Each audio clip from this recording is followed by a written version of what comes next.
Good evening. Welcome to Lafayette Concerned Citizens for Good Government.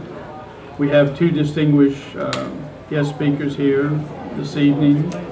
JoelRobideaux, who's State Representative, District 45, and DeeStanley, who is the Executive Director of Lafayette Consolidated City-Parish Government. And both individuals, we appreciate y'all coming out and appreciate y'all spending your valuable time pursuing the office of President of the City-Parish Government. Our community is better by y'all's efforts, and we appreciate that.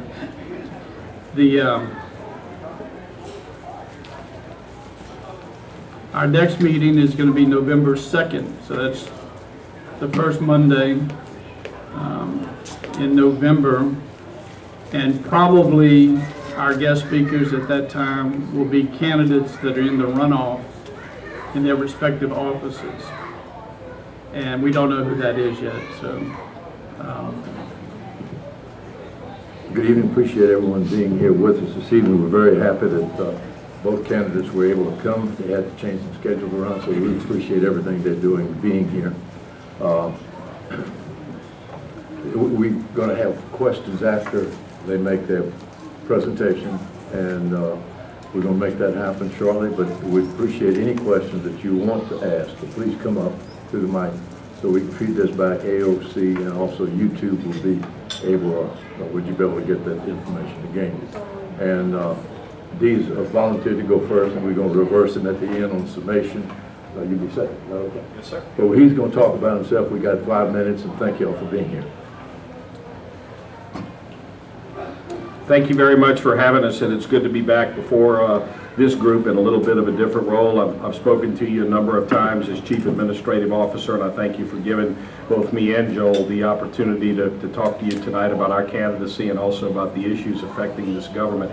I want to brag about Mr. Baudouin just a little bit. I'm very dear to his wife. When I was city clerk between 1990 and 1994, Gay Baudouin was just the legend in running and helping us run the office of the Lafayette City Council under then Mayor Lestrap, and then for 2 years under Mayor Bowen, and then she went upstairs to work for Mayor Bowen while I was downstairs. So I lost a great employee at that time, but I've always held a great friend. So I hope that my Chief Deputy Clerk, Ms. Gay Baudouin, is still doing very well. And I have experience working under 3 mayors. I mentioned Mayor Lestrap and also Mayor Bowen. I've also worked under Mayor Durrell, the city parish president, for the last 3 terms. I worked for 5 city councils, city and city parish councils during my time in government. Most of you probably know me as a young cub reporter for KLFY going back to 1981. Maria Placer hired me, and I moved to Lafayette, fell in love with our community, fell in love with my lovely wife of 27 years, Blue Rolfus, who is here tonight, and we have 3 wonderful children. Joel's going to tell you that he and Bobette are empty nesters, and so are we, but they come back. And I think you said that at our last forum, yours were back this weekend, so that is a good thing, and yes, they do. My experience has been hands-on in running local government. I have I guess, experience in 12 budgets now, directly, 12 balanced budgets. We have a great relationship with our City Parish Council. As I said, this is the 3rd council I've worked with. When I came on board with Joey in 2004, we were the new guys, and we had basically a term-limited council. Since that time, all council members have turned over, and we have what we have now, which is a brand new council. And we've worked very hard on moving our government forward. There certainly are some challenges that we have faced and will continue to face as it relates to the growing pains of a prosperous and vibrant community. That relates to traffic, that relates to law enforcement and public safety, and all of those will continue to be priorities. And I look forward to getting into the questions. Thanks.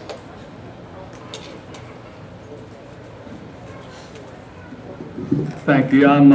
I'm happy to say that I will not be the speaker on November the 2nd. Neither will Dee, since we will not have a runoff, and we'll be finished after this Saturday's election, which It's going on probably long enough for D&I and probably long enough for everybody in this room and anybody that's listening. The election season can sometimes drag on, but the most important thing is that you get information about the candidates to allow you to make an informed decision. And Dee and I have now done 18 of these forums/debates, and so we could give each other's opening, but we felt like it was best to give our own. And We offered to swap. We could swap and do the closings. We pretty much have each other's memorized. So I remember right after I got elected to the state legislature, I was invited to come with a few of the other representatives, and I remember the questions, were always really good questions, but the one question, you try to prepare for these things. I was brand new, and you're like, man, I wonder what they're going to ask about. They're going to ask me about higher ed, or they're going to ask about roads, or, what is it that they're going to ask about? And we were rotating the questions between the different legislators, and mine was what my position was on cockfighting. And I can remember thinking, okay, so you're never really prepared for the questions that you're going to get at any group, but that's my first memory of coming before concerned citizens. And I couldn't even tell you what my answer was, other than to know that we did repeal it in my first term as a legislator, and I couldn't tell you who asked the question, but so I'm ready for anything after that. That's what I felt like. My background is I'm a CPA. I've been a CPA here for 25 years, married. My wife and I have 3 boys. We are empty nesters. They do come back for visits. I'm hoping it's limited to that, but we'll take whatever comes our way and deal with it. We've been very blessed here to raise them in Lafayette. I think everybody here knows, and Dee and I talk about it at every one of these forums. What a great community we have, how blessed we are to all be part of it. And the most important thing that I find is that people elect individuals that they want to represent them, that they want to continue to make this place great, to make it a place that they can be proud of. And I feel like that's the reason that folks like us, Dee and I, are willing to throw our hat in the ring, because ultimately you've got to have good candidates. And in too many elections, including in Lafayette, the voters just aren't given a choice. And we see time and time again folks that aren't willing to run for office. And so I'm thrilled that we're giving the voters a choice. I think everyone in here knows that they have 2 good choices. We're not identical twins by any stretch of the imagination, but I am much better looking. yeah, well, he's the better looking twin, in his opinion. And so we feel like we're here to answer questions, so you guys will have the information you need to make the votes that are so important to this community. And I'll go ahead and turn it over now, Carol, to whoever wants to start asking us the first questions. Well, the first question, our president, we'll make the first question. Oh, you got a list of them. Let them rip. Thank y'all again, and I appreciate y'all coming by. The first question, and Dee, I'll ask that you go first, and we'll alternate back and forth. First question, if you had to identify one particular life experience, what one life experience do you believe uniquely qualifies you to serve as our next City-Parish president? Hurricane Katrina and Hurricane Rita were game changers for New Orleans and certainly for Calcasieu Parish, but they were also very significant storm events for us. We moved 6,600 people with little warning into our Cajun Dome and did a remarkable job of protecting our community during that process, as well as protecting them. And then something that you hope never happened. We had to evacuate the evacuees and move them to North Louisiana, and then we got about 8,000 back after Hurricane Rita. It required an extraordinary, I guess, cohesiveness of our community and relationship with law enforcement and other teams. We worked probably 75 or 80 straight days at that time with our federal government, with our state, and those are the kind of things as an administrator and someone who is boots on the ground that really tests your mettle. So if there was one life-changing experience and something that you really can't prepare for but that you learn from, I think it was our community's reaction to and our response to and the things that we did in relationship to those two events. It shaped our population, tested who we are and how we respond at those very moments every day for about 70 days. Thank you. Joel, your turn. Thank you. And then I had been elected for maybe a year when Katrina and then Rita subsequent to that hit, and you'd be hard pressed to say that there wasn't a more difficult time. Now, a lot of my time was spent at the state level, but I do want to compliment Dee and the administration because there was a lot of meetings where we had to come back in from Baton Rouge dealing with all the state issues that went with the New Orleans situation and the federal government, and it was complicated. And then on top of it, you're representing, a community back home. And so we had a lot of meetings, and I think that we all kind of rose to the occasion and handled that. Particularly the life event that came to mind when the question was first read was when I had children, because I love this community. I was here, I went to high school, went to college, but there's just something that changes the way you think about your community and what you want out of it after you have kids, and that certainly played a role in my maturation process as an elected official. And so that's probably the biggest life event, because that forces you to look at your community in a different way and want it to be better than it is.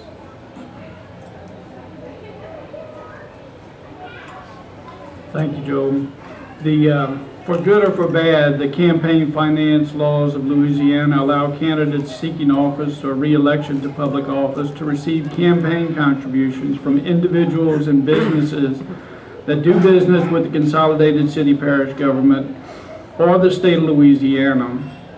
What percentage of your campaign contributions for consolidated city-parish president have come from individuals or businesses that do business with the city-parish government or the state of Louisiana? Joel, you're first up.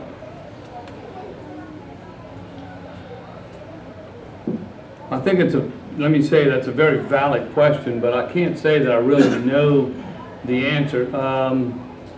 As it relates to businesses that, I'm assuming for me it's more to do with the businesses that do business with the state of Louisiana. I'm sure there's some, and I'm sure there's some that do business with the city, or that would like to do business with the city. That's just the unfortunate nature of the laws that that are out there for as it relates to campaigns. And I would say this, with very, very rare exceptions, during my time in Baton Rouge and in my dealings with local elected officials or local public servants, I feel like everyone's able to separate that.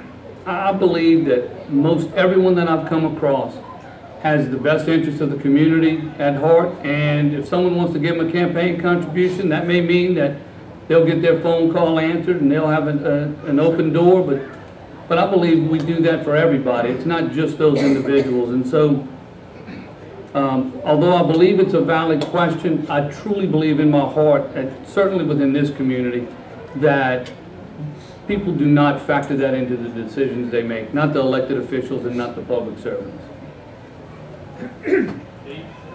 I haven't done the math, but I have accepted contributions from those who have done business with our government, and they had done business with our government long before I came along. In fact, many of them have done business with our government since before I was born. So as it relates to the quid pro quo, no one is going to get a job, keep a job, or be assigned work based on the campaign contributions that they make or the dollar value of those contributions.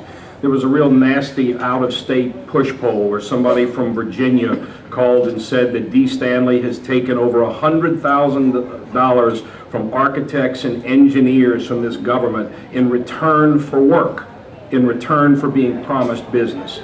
It's an absolute lie. Those architects and engineers are doing work now. This is my first time running for public office, and I tend to agree with Joel. The quid pro quo is what's concerned. What do they get for the contributions that they make? What does anybody get? I think everybody wants good government.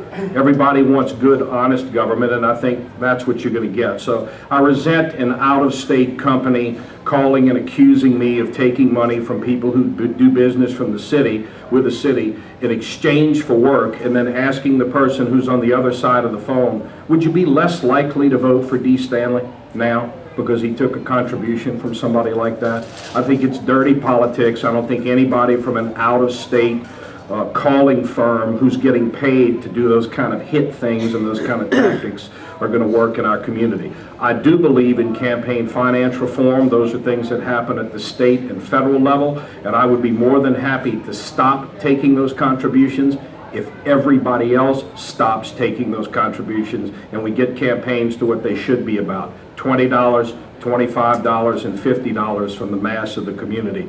Most of my contributions, over 90%, are all local. Thank you. Thank you, Dee. My next question, although no one has a crystal ball, what financial role do you believe the Lafayette City-Parish government should play in funding the outlay of capital improvements and financing the operations for the horse farm over the next 10 years? The position of this administration was that this government and our taxpayers locally were going to acquire the property and get that in play. We've done that in concert with the state. It took a legislative change to allow UL to be able to sell the property to us. Joel played a role in allowing that to happen. The model that we adopted is to put that in the hands of the private sector with private sector donations, and we have had a very generous capital investor step forward with a multi-million-dollar donation. We already have the challenges that we have in maintaining the parks and recreation department that we have, but yet to have a vibrant community that keeps young people here and wants to attract others, and to create an attractive central park that we would all have as we get older and a place to go and visit, I think is significant. Youngsville and Broussard both passed a tax to build something new and incredible for their communities. Their sports complex is phenomenal. It's going to be incredibly successful for both of them. We need to, I think, keep the park right now under its present contract in the model that exists. We need to have transparency and look at how that park operates, but I do not believe that we should spend capital outlay dollars for major improvements at that facility. We need to let this model run its course and see if it works.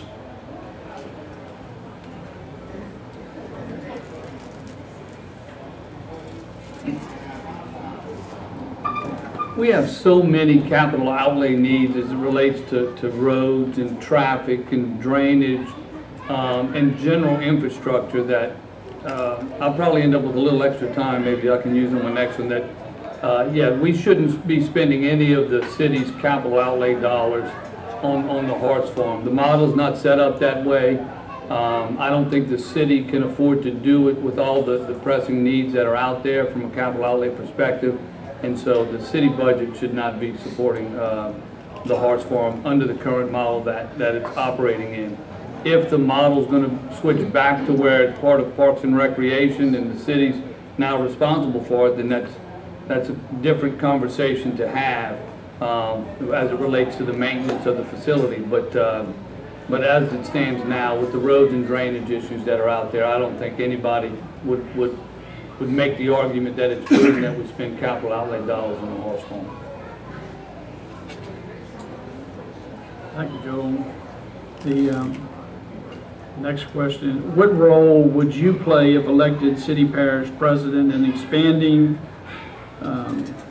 LUS fiber network to unincorporated areas of the parish, to the other municipalities in Lafayette Parish, or to areas beyond the artificial parish boundaries of Lafayette Parish.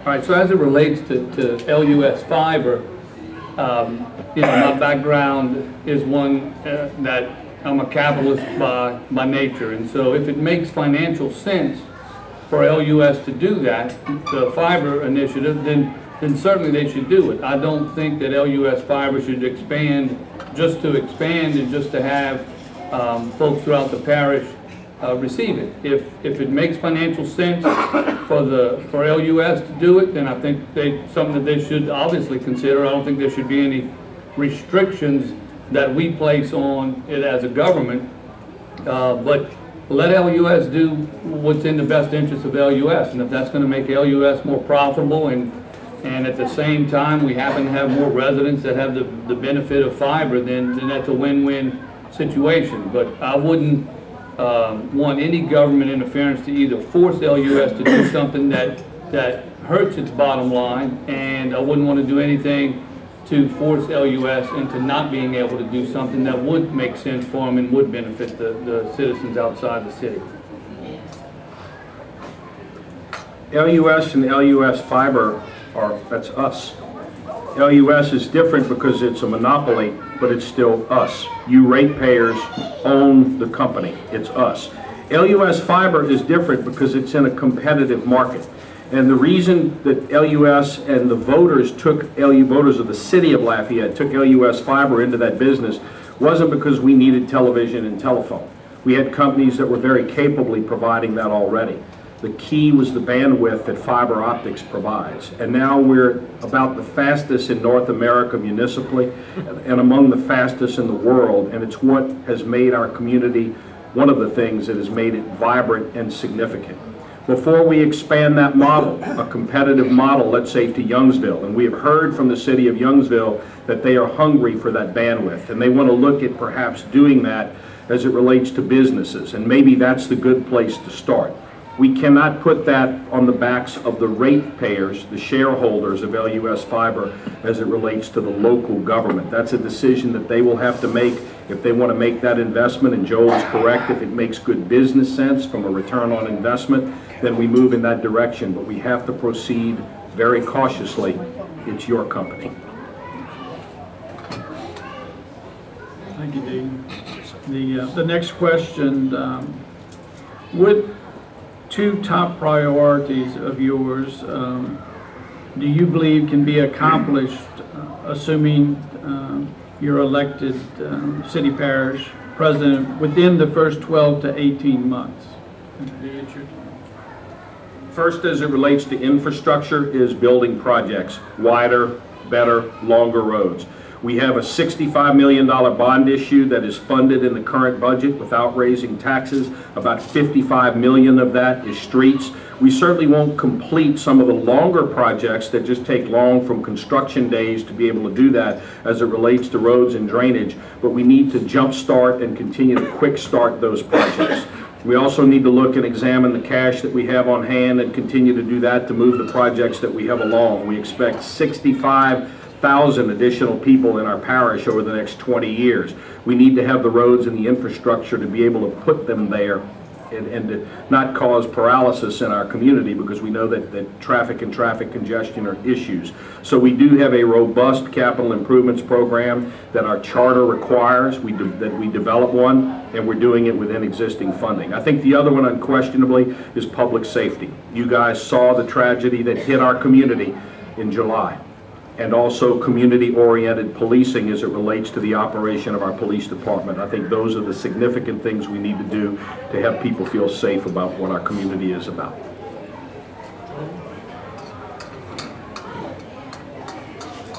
When he was reading the question, the answer changed because he said within the 12 to 18 months, and so that certainly changes the answer, because some of the things I think that both of us would like to see happen are going to be a little bit longer term. I would say in the first 12 to 18 months, the drainage issue as it relates to Ildacon, I think there's some federal money that's out there that we've secured. We just need to prioritize that and get that done for the Karen Crow Scott and a lot of the unincorporated areas.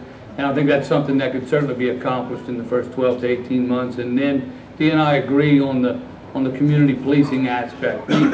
We've switched over to this CompStat and gotten a little bit away from the officer-friendly community policing. And even though that's a long-term solution, because it allows the children to get to know the police officers in a way that currently is not happening in the communities where it really needs to happen. That's a long-term solution, but I think it needs to start immediately. I think it can make a significant difference in the trust between the community and law enforcement, and so that's something that ought to happen immediately, first 100-day type initiative. Thank you, Joel. My last question. Many years ago, the Lafayette Chamber of Commerce, under the leadership of Chairperson Jeannie Kramer, endorsed the City-Parish Charter, even knowing that it had significant shortcomings. What priority for Lafayette City-Parish Charter changes or revisions do you envision and champion, and why?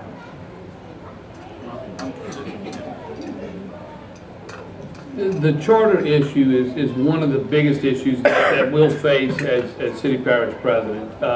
There's no question there are flaws in the existing charter that need to be fixed. The first and foremost would be the autonomy of the City of Lafayette. And so how do you go about fixing that? Well, there's different schools of thought out there, and there's different ideas, and I certainly don't have a corner on the market for those ideas, but ultimately we need to figure out a way that the City of Lafayette can vote on issues that relate to the City of Lafayette and have those votes come from representatives that represent the City of Lafayette. And so that's going to take some pretty significant tweaks to the existing charter and the way that government runs right now. And so the most important thing, in my opinion, and it's one of the themes of my campaign, is I can have the best idea, but if I can't get the council to go along with it, then nothing's going to happen, and this is going to collect dust on the desk. And so,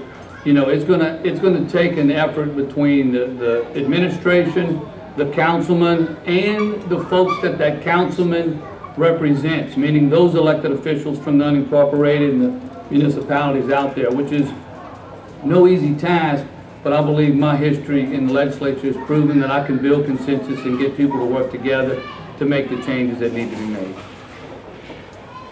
I've been involved as a student of local government since the first parish charter was written and put into place and the old police jury form of government was abolished in favor of home rule. I was also a student of government and was employed by city government when the existing charter was written. Here's one of the basic flaws with that charter.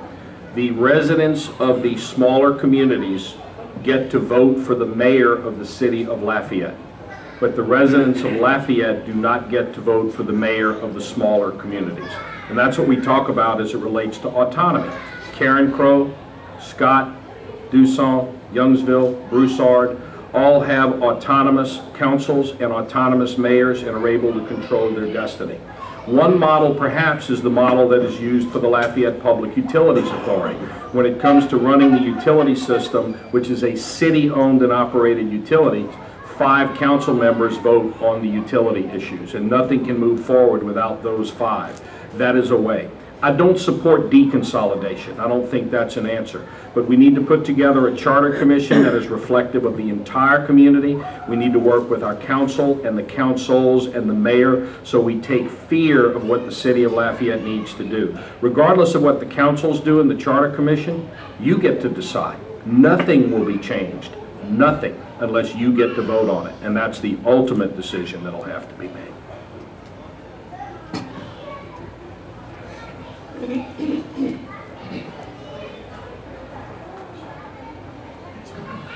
If anyone has any question, we certainly encourage you to come up and ask that question.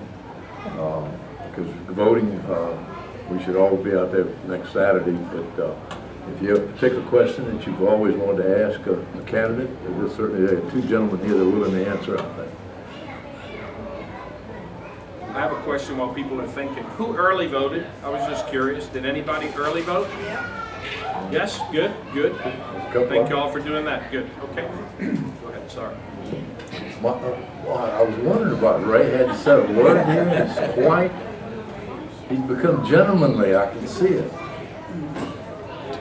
He usually has some very good questions. I love Ray to death. He's certainly got opinions and he's got good questions usually. And he's bringing his notes with him. He's got his notes. That's terrible. You're in trouble. That's a long question. Thank you. Thank you, Carol. First of all, I'd like to thank Carol and the rest of you, the steady people that come each time. I know so many times it seems like I hog the conversation because I have questions. Hey people, at my age, if I can't ask questions now, when in the heck will I be able to? So, with that being said, if you today, gentlemen, were the mayor or the, whatever you want to call your position, by what authority, unmitigated audacity, did Lafayette become an unchristian sanctuary city along with some 340 other cities, and what would you do about it?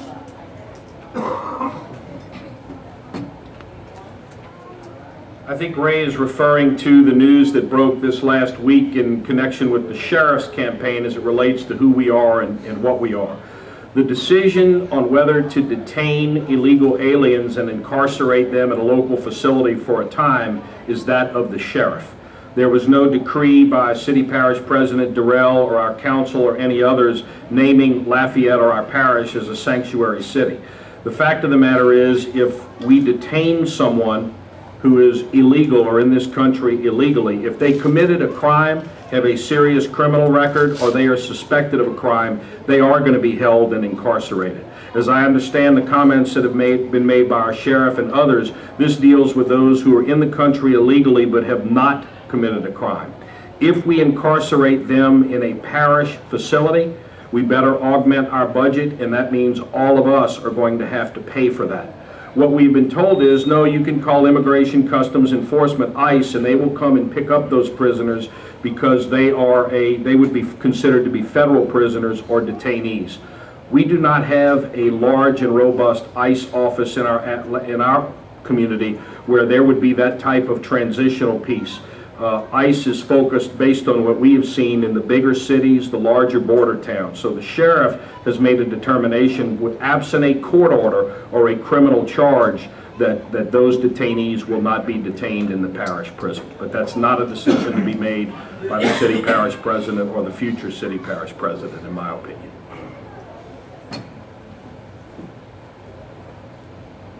And my understanding was just a little bit different.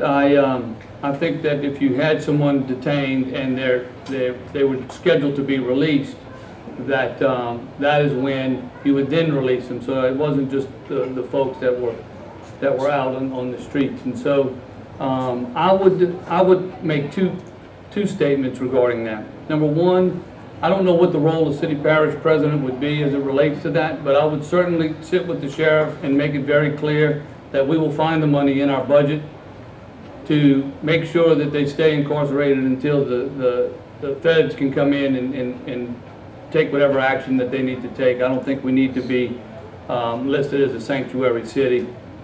I don't think it's an issue that would be incredibly expensive. I don't know how many we have detained or have released, but I just can't imagine that that would not be money that most of us would feel is money well spent in order to detain those criminals until the federal government can come in and take them. Okay, one more question. Is there a possibility sometime in the future that we can get away from this name of Lafayette Consolidated Government? That's hypocrisy from the word go. Change it to something else, but quit calling it Lafayette Consolidated, because it is not consolidated and everybody knows it. We are truly a city of hypocrisy. Would you be in favor of changing the darn name? Thank you. It's actually a more convoluted name than that. The official name is Lafayette City-Parish Consolidated Government. And it was something that the people of Lafayette City and Parish voted for. So whatever we call it, I think the significance, again, is in the structure. In November, you're going to have an opportunity to vote to change the name of this position to mayor president. Even in name only, it doesn't change salary, it does not change the requirements or the legal requirements of the job, but it certainly symbolically gives Lafayette, the city of Lafayette, a mayor's position like the mayor president in Baton Rouge, while at the same time protecting the importance of having a parish president. Ray is right as it relates to the structure of the government. The only thing that is really consolidated are the functions. One chief executive, one chief administrator, one regulatory body or governing body in the city-parish council. So those economies of scale are important, having only one recreation department, one public works department, and that is significant. I don't believe we will ever have true consolidation or total consolidation because of the historical significance of the other communities. Being who they are is important to who they are, and I think the same applies for Lafayette.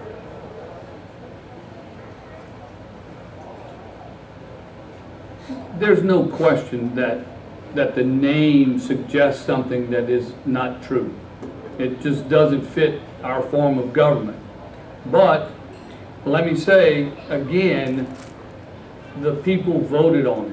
Now, we can bring something to the ballot to have them vote and change the name to something that makes sense, but ultimately, I will never propose anything that the voters don't get to vote on as it relates to the charter. I mean, ultimately, it's their right to call it whatever they want to call it, and if we present them with a ballot to change the name and they vote for it, then that's great.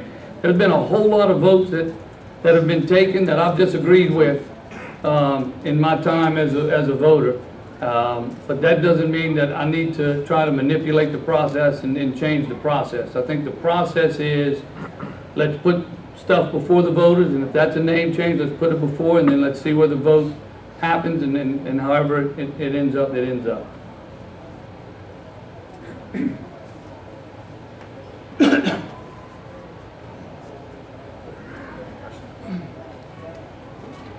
You might guess I have a question about fluoride. In the last 30 years, Carol and this organization have stopped fluoride in this city twice, once in the late 1980s. And in 2008, when the state passed a law about adding fluoride to water systems in the state, if money were available to buy equipment.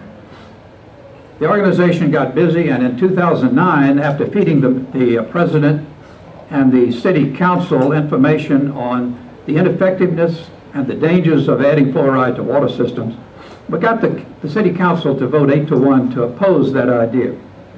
Now, that has been done in over 200 cities in the last 5 years around the world.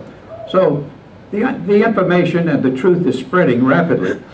Now, I don't stand here opposing fluoride if you wish to take it. It's legal, it's available, use it in your own glass of water as much as you like. Just don't force me or anyone else to take it in my glass of water. That's the issue. So it may come up again, and if that is the case, we will have to refight the battle, and I wonder if you have an opinion about that tonight. I do. I've been around that discussion several times, going back more than 30 years, covered it as a reporter, was there in the city government. We've come a very long way as it relates to fluoridated toothpaste, dental rinses, and dental care. We even have a community that is providing community health care. We have a very robust plan with a local group of dentists that are providing fluoridation, because the key is really for those in the community that can't afford it or don't get the dental care that they have. You can get it in a tube of toothpaste. If you can afford to buy a soft drink, you can afford to buy a tube of fluoridated toothpaste that works very well. I would not be a part of any initiative that would impose forced fluoridation locally through LUS. If the state or anyone else tried to mandate it, I would fight it, but my plan is that it not go down to the council. We have programs that are in place. We have products that are in place now relative to fluoridation, where young people young and old, the time to get it, as you know, is for the younger people. The products have changed a lot since the fluoridation issue first came to pass in the late 1970s and early 1980s, so I do not support mandatory fluoridation. Thank you. I think the point that Dee made at the end is probably the most important point, is that the technology and the information is much better today and with access to fluoridation for those that want it than it was back when it was really an issue. I agree. I would not push the mandated fluoridation. You know, if someone tried to propose that ordinance, I guess with the new council, anybody could bring it up, but it wouldn't be something that I would support.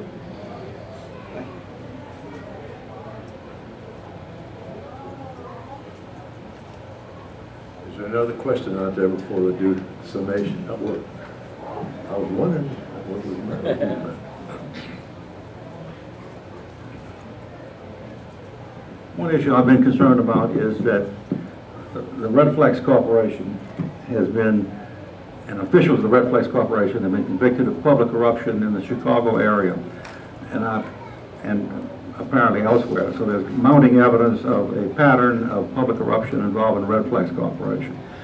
They're presently doing business with the city of Lafayette. Although there's no evidence of public corruption in this area, I'm immensely concerned about the taking of money from the people of Lafayette to go to a corporation that's engaged in criminal conduct elsewhere in the country, to embolden a corporation that's engaged in criminal conduct like public corruption.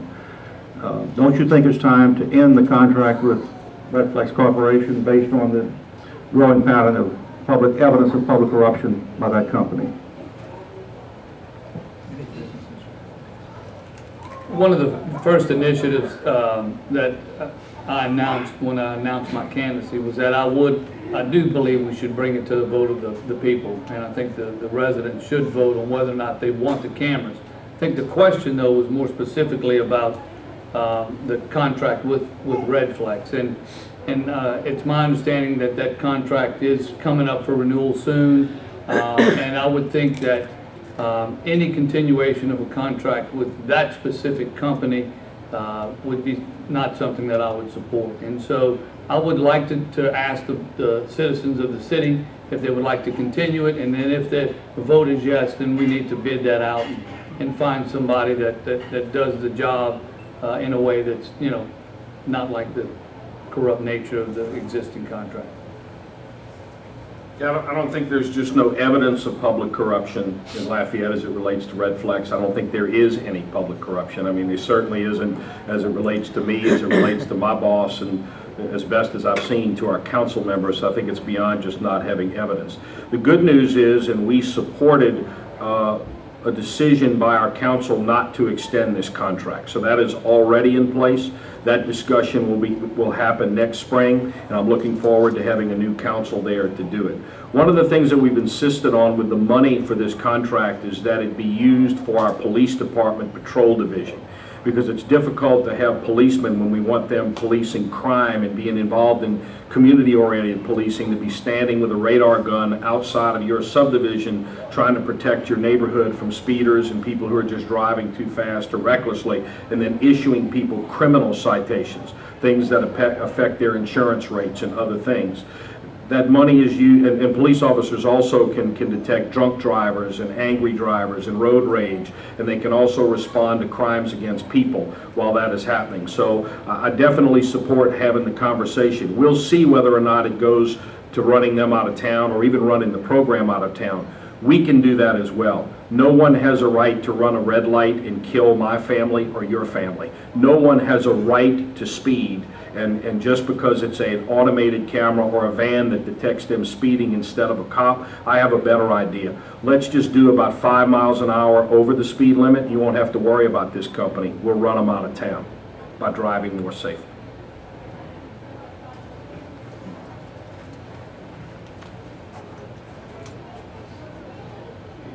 Mr. Ed, come on up.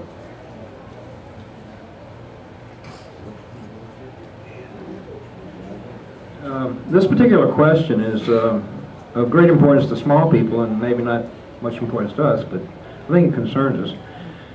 Recently, my wife, who's a librarian, decided that she might try going into the educational system and being a librarian in Lafayette Parish School System. Well, she went for the job interview and she walked into the school library and was immediately horrified. I happened to go with her and she started pointing out the little books that the kids were reading. They were falling apart. They looked like trash. And my wife presently works with the Lafayette public system. And as a matter of routine, and the Lafayette, I have to say, the Lafayette library system is doing well. It's well organized. It functions kind of like US Fiber. It's doing a good job. As a routine process, they end up with too many books. So they have to more or less flush books out of the system. And I'm thinking, well, wait, we're giving away books. They're even building they have a warehouse where they store these books. It's a pretty big building over on Pinhook. And we've got good condition books we're giving away, yet in the school system we got books that are falling apart. So I'm kind of wondering, the left hand doesn't know what the right hand is doing, so I want to ask you two guys, what could you possibly do with a situation like this, specifically for these books, and specifically also for any situation where the right hand doesn't know what the left hand is doing? The right hand is right here and the left hand is right there. Justin Centani, who is on our school board. The Louisiana Constitution provides by law that governmental entities can reach a cooperative endeavor agreement with them for the public benefit. What normally happens to a public agency is, and this is fancy language, but surplus movable property no longer needed for public purposes has to be auctioned off to the highest bidder. But of course, that doesn't happen.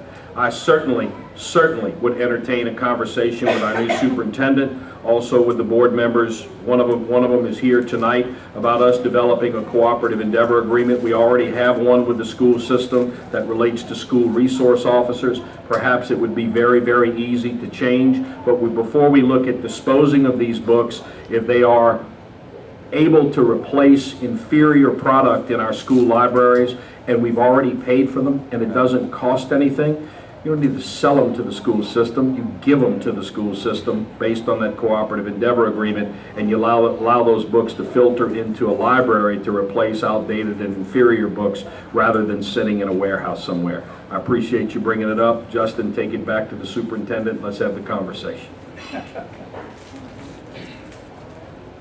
Yeah, campaigns can be quite exhausting and long and tiring, but every once in a while you have a conversation that makes a whole lot of sense. And you say, man, that's something we ought to consider. And I'd never thought about it, wasn't aware of it, and that's really one of the best parts of the campaigning, is that you get to meet individuals that you never would have met, you get to know them a little bit better, and then you also get to hear some really good ideas that exist out there that we don't have the market on. And so I think that's a great idea. It almost seems too simple, and so I agree with Dee that we just need to get in a room together with the school board folks and city-parish government, and let's figure out how we make something like this happen.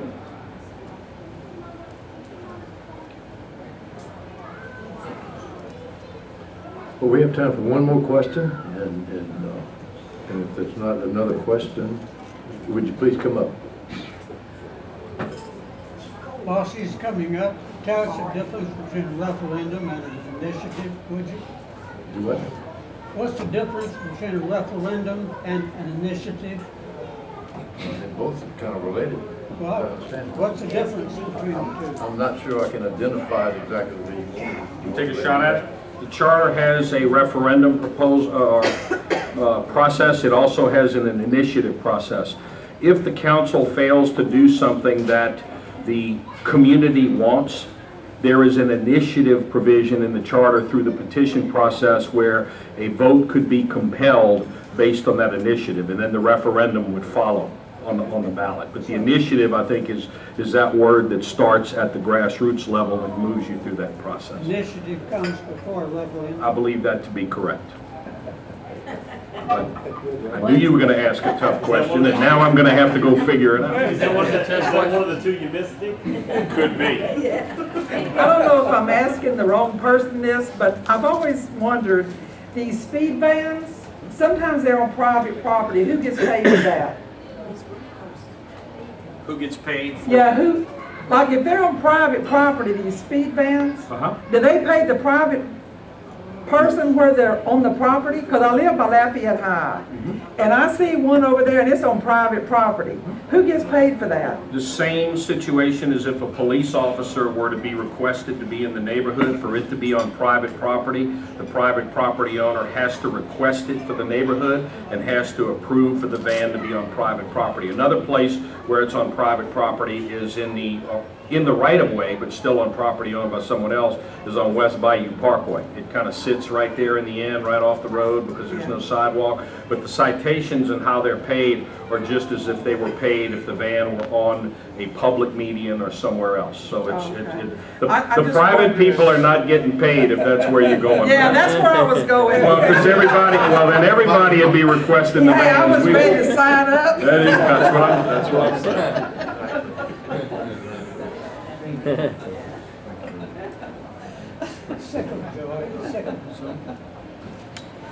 Jackie, did you want to have a question? Okay, come on up here, I'll let you have it. You'll have to Mike. talk to her. Can you make it that, Jackie?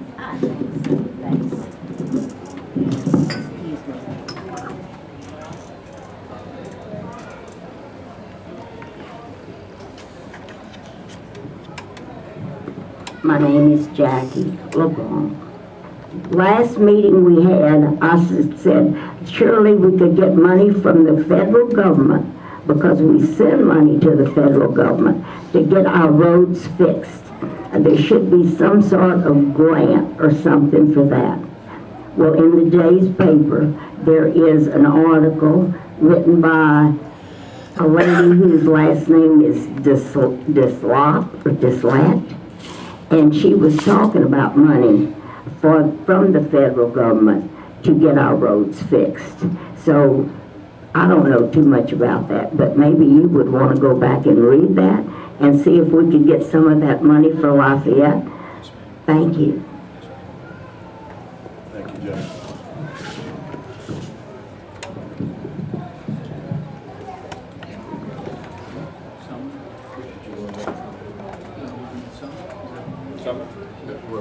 You don't want to make a comment on that? We agree. We both agree about that. Totally agree. All about federal, we're in agreement about federal trees. Well, thank you all for having us tonight. We're going to do our summary closings. Certainly appreciate the opportunity anytime we can to talk to a group of especially well-informed citizens that have a really good understanding of government and what's working and what's not working. I also would like to thank Dee. We've had, I think, 18, we had said, of these earlier. There's been times when we may have argued on an issue, but it's always been very civil, very respectful, and yeah, on an issue. And thank you for that, Dee. I appreciate it. We've got 5 days left to go, and I absolutely expect that it's going to be an issue-driven campaign, talking about our messages and what we think needs to happen. I feel very confident in that. Saying that, I'll close by saying I believe government is here to work on the roads and the infrastructure, the drainage, the law enforcement and public safety issues, first and foremost. We take care of those items. We add those items to the best of list, and I think we'll be serving our community well. We're very blessed in this parish as it relates to the amount of tax revenue that we collect, which allows us to do a lot of things. My commitment is that I will focus on roads, traffic, drainage, law enforcement first and foremost. Thank you all very much. For all of my adult life and then some, I've lived in this community. I fell in love with Lafayette, I fell in love with Blue Office, and this is my home. I've always been accessible to you.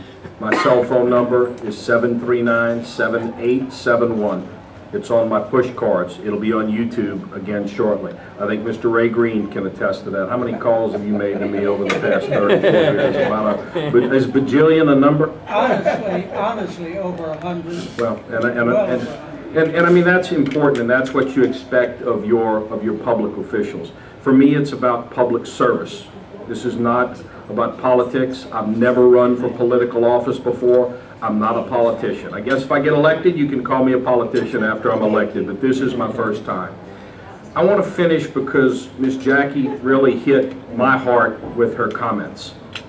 And we need to watch the next 4 days because there is out-of-town, out-of-state PAC money that is being thrown at me. An Ethics Commission complaint was filed against me on Friday by a law firm out of Baton Rouge accusing me of criminal conduct, accusing our government of criminal conduct, accusing our administration of criminal conduct by saying that I used government resources to put out information relative to my campaign. And they used very cleverly used a caller ID showing a Lafayette Consolidated Government phone number. Except that that was a call actually made by the government the day before my phone call went out. And I quickly produced a receipt that showed that I paid campaign funds for my call. This law firm out of Baton Rouge didn't call the government in check. They assassinated my character. They accused me and my government of committing a crime. It's disgusting. Over the next 3 or 4 days, Miss Jackie, and you at YouTube, watch the money, watch the commercials, and watch who's paying for them. If it's an out-of-state, out-of-town PAC, and they're running positive ads, that's awesome. That's somebody who has an interest in a candidate, and I'm not being critical of how that's being paid. But when somebody forms a PAC, like the Louisiana Victory Fund, and people put up a Facebook page calling me Sleazy Deezy, and they put a photograph of my wife and use a vulgarity on that Facebook page. Out-of-state PACs, out-of-state money, Baton Rouge impact, it's despicable and it's intolerable. I'm not accusing Joel of anything. This is out-of-parish, out-of-state, Baton Rouge ugliness. So Miss Jackie, it's already happened. And if I look like I'm a little hurt, it's because I am. Because my wife was attacked on this Facebook page. So please watch it for the next 4 days. We have vowed to keep it above board and to work hard and to continue to run clean campaigns. And I take Joel at his word. I believe that he's a man that's going to do that, and I know certainly I am. I will defend myself as I've done today, but not by attacking this man. It's not going to happen, not on my watch. Thank you.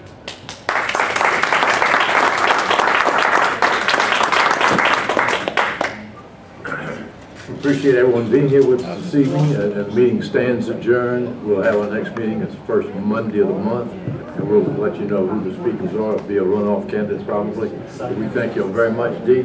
Yes, sir.